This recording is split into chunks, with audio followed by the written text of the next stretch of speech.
They were not large, but the community itself was not large and estimated to be between 25 to 50 people. Inside, each hut had its own hearth, where food was cooked on hot stones. On the floor, they left the fragments that today provide clues to their daily life. Pieces of flint, shavings of bone, burnt seeds stayed in the ashes of the fire. They threw the remains of their food on the ground. To archaeologists, this refuse is a mine of information.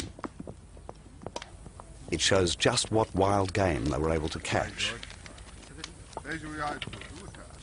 Their hunting expeditions were still vital to their diet. They are very eclectic foragers and hunters. Everything virtually that ran, swam, crawled or flew was eaten. So we've got gazelle, which was the mainstay generally of the Natufian repertoire. We've got aurochs, or extinct wild cattle, goat. We have wolf, fox, crab, tortoise. We've got hare, cat, and then a whole range of birds. While the Natufians would hunt anything, they were adept at catching large animals out on the range. They probably used the bola, with 3 stones connected by cords and thrown together, or the slingshot. Both were difficult to aim and throw accurately.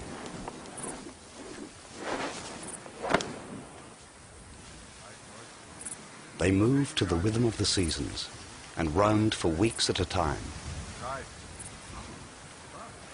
Despite a hard life, they seem to have been physically fit. They lived well, their teeth were good.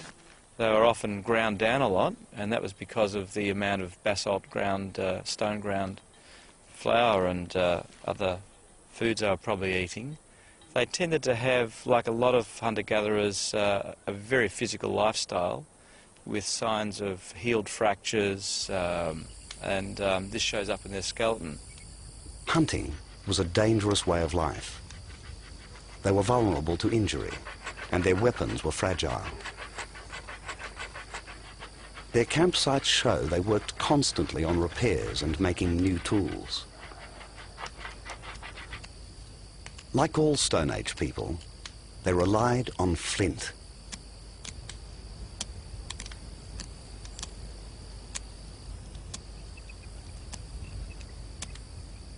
By splintering different stones in the right way, they created an amazing range of specialized blades and axes. They had their own toolkits, which were precious and vital for survival.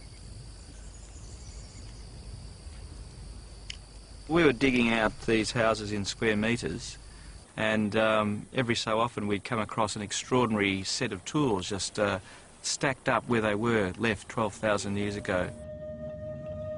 And it was so clustered, it looked as if it had been in some kind of bag, which had been placed down there and never picked up again.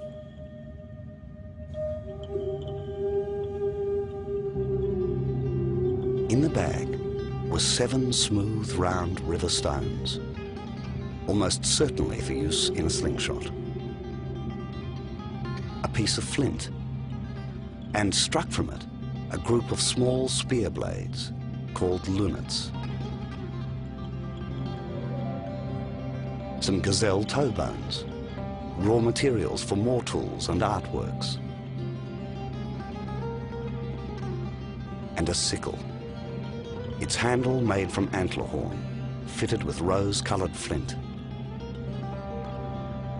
Here, the Natufian hunter takes technology one step further. This sickle's double-bladed for added efficiency.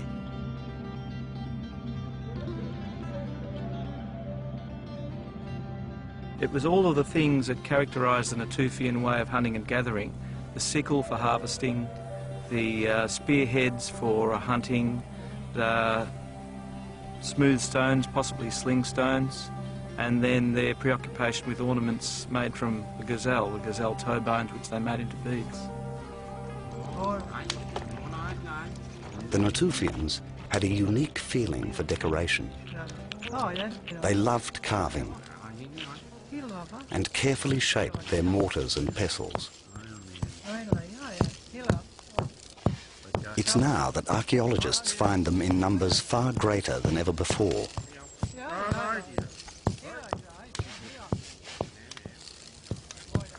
They may have traded their carvings for the hard mortar stone. These have had to be made out of a single large block of basalt.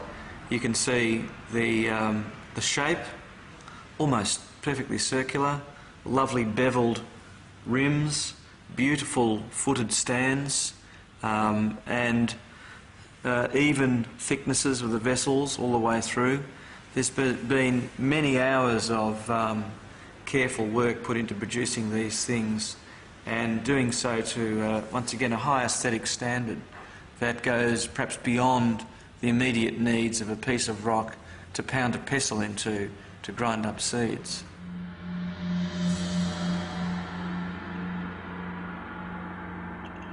The most amazing thing about these mortars is their sheer size.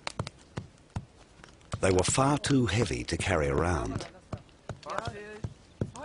We know the Natufians left them year after year at their own hearths. They are beginning to settle down near their own food supply.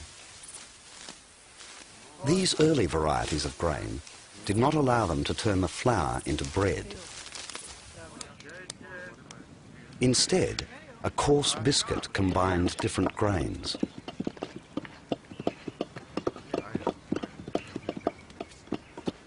A kind of pancake was the ancestor of today's flatbread. Skilled processing meant their teeth were not worn away by the coarse grain.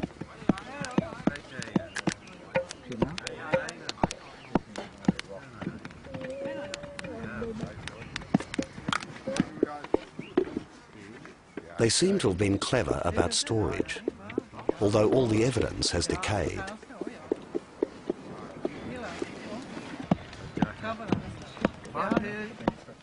We know hollow gourds grew in the area, and they understood how to tan leather.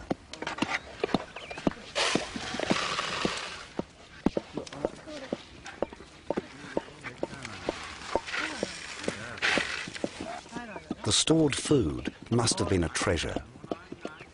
It was a chance to share and celebrate and keep the clan together. It meant they could plan ahead and rely on the future. But stored grain was not enough to guarantee survival. The Natufians needed to combine their grain with seasonal foods like berries and nuts.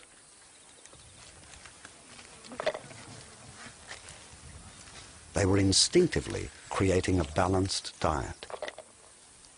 Fruit and vegetables with meat and starch. Inadvertently, they were directing the future evolution of plants, choosing the best, the biggest, the sweetest to carry home. It was the seeds of these carefully selected foods that ended up in the rubbish pile. The refuse was moist and organically rich, rather like a garden bed. The plants would sprout and cross-pollinate to create a more useful strain.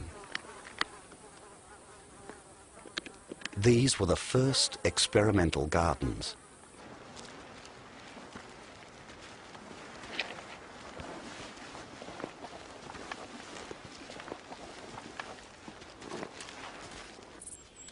The Natufians were on the move all the time. In many ways, they had the best of the settled and the nomadic.